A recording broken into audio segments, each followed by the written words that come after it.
arrivant sur place, on a pu voir toute la bienveillance que des habitants de ce pays. Ça a été assez incroyable, l'accueil a été assez extraordinaire. On a fait une petite partie sur 2-3 jours dans des monastères pour s'imprégner un petit peu de la vie bouddhiste.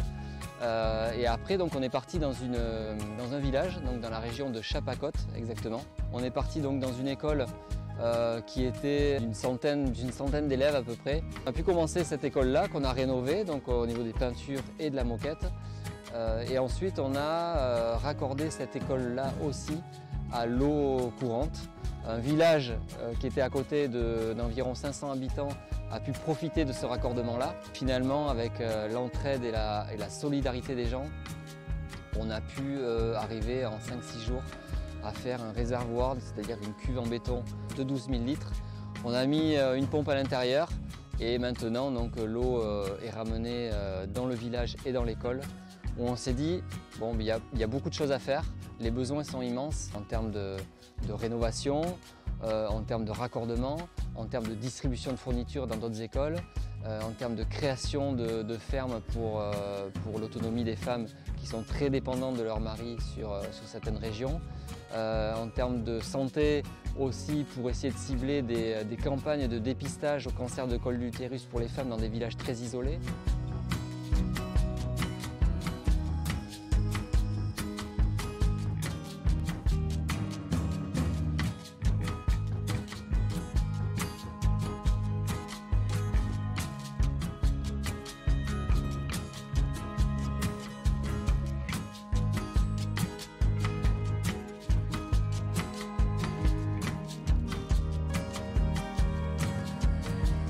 C'est un pays où il y a un écart immense par rapport à la France. On fait beaucoup de choses et on prend le temps de discuter avec les gens, on se regarde beaucoup dans les yeux. Et ça, c'est vraiment très important parce qu'on ne parle pas la même langue, mais par des gestes, on arrive à se comprendre. Donc il ne faut pas avoir peur de partir avec des enfants, même en bas âge. On peut faire de l'humanitaire aussi avec nos enfants qui nous ont aidés également de la rénovation. Ils ont pris les pinceaux et puis ils ont fait ce qu'ils pouvaient. C'est pour ça que si on y retourne, ça sera également avec eux parce qu'on souhaite revivre tout ce que l'on a vécu régulièrement.